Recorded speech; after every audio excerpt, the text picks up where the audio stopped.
Imagine two people, one has $9,000 in the bank, while the other has $90,000. Both people need to save another $10,000. But the same target can feel completely different depending on where you start. For someone starting near the bottom, another $10,000 can feel almost impossible. But your first $10,000 isn't just money. It's the point where your financial life begins to change. Before $10,000, you're usually fighting emergencies, bills, debt, and unexpected expenses. Imagine you earn $5,000 a month before taxes, but much less actually reaches your checking account. Then the bills arrive: rent, utilities, groceries, car payments, gas, and insurance. And then life happens. Your car needs repairs. Your laptop breaks, or an unexpected expense appears. Suddenly, the money you plan to save disappears. You might save $500 in January, then lose $300 in February because your car needs work. Save $600 in March, then lose $400 in April because of a medical bill.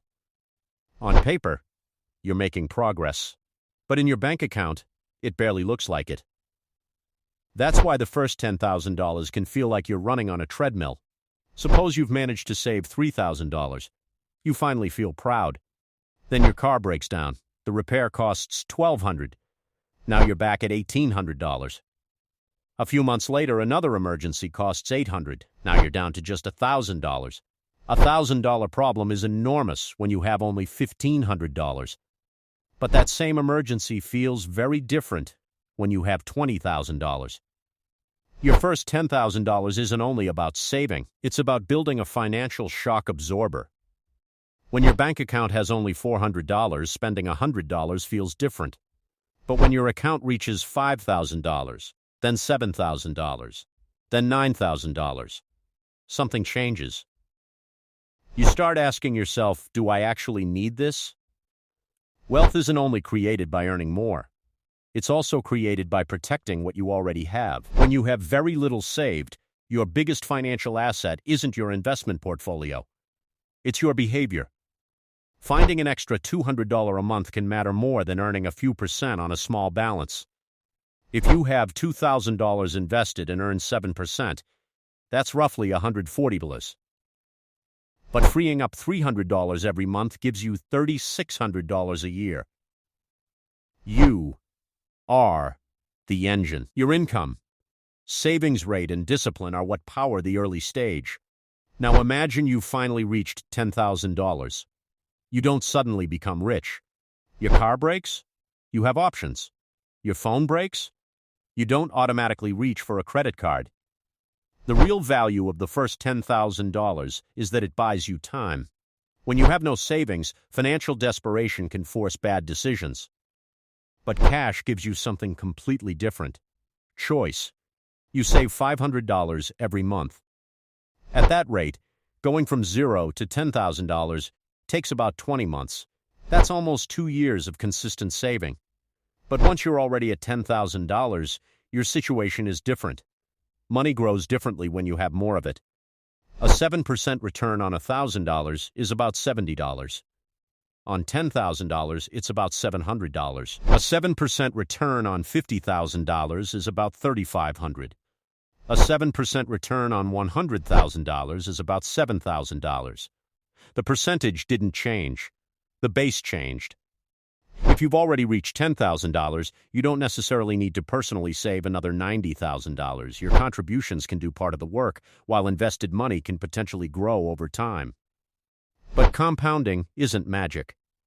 Markets don't rise every year. Investments can lose value, and a 7% return is not guaranteed every year. The real advantage is having enough stability to stay invested through the ups and downs. They finally reach $10,000 and then immediately spend it. New car, new phone, vacation, designer clothes, a bigger apartment. There's a difference between celebrating progress and destroying the foundation that created it. If your $10,000 is your emergency fund, spending it on lifestyle upgrades puts you back where you started. Imagine you have $100,000. You're not automatically rich, but financially you now have scale. A 5% return on $100,000 is $5,000.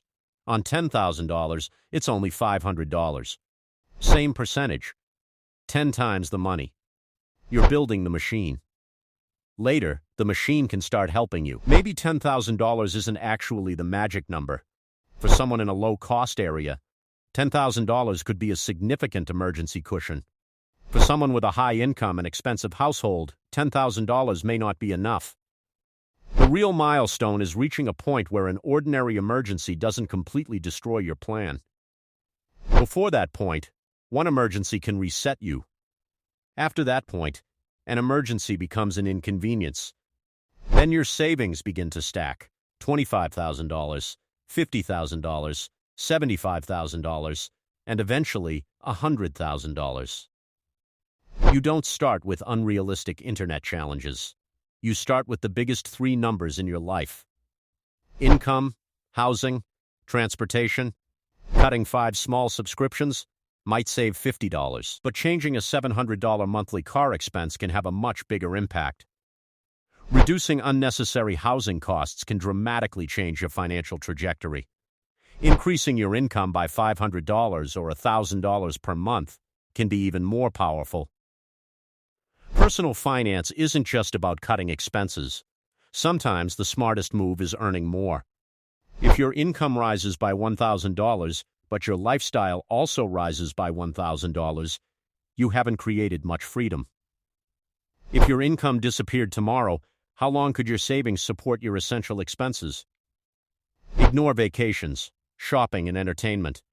Focus on housing, food, utilities, transportation, and insurance. Someone earning $100,000 with almost no savings can still be financially fragile. Someone earning $60,000 with a strong emergency fund may have a much stronger foundation. Income tells you what enters your life. Your financial system tells you what stays. You open your banking app and see $10,000. For the first time, you don't immediately think, "What do I need to buy?" Instead, you think, "What could this money protect me from?" Then maybe you reach $20,000. Then $30,000. Eventually, a $1,000 emergency feels annoying but manageable.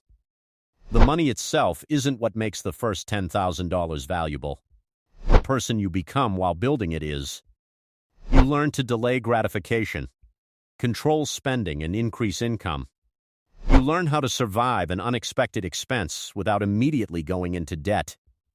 And most importantly, you learn how to keep money. Once you know how to keep $10,000, keeping $20,000, $50,000, and $100,000 becomes possible. You stop asking, "How can I get more money?" and start asking, "How can I make the money I already have work for me?" That's the transition from survival to financial stability to wealth building. If you're sitting at $1,000, $3,000, or $7,000, don't underestimate where you are. You're not simply chasing a number. You're building the foundation that makes the next $100,000 possible. Because the first $10,000 may be the hardest, but once you cross that wall, the game starts changing. If you found this video helpful, make sure to hit that like button, drop a comment below with your thoughts, and subscribe for more financial insights. Thanks for watching.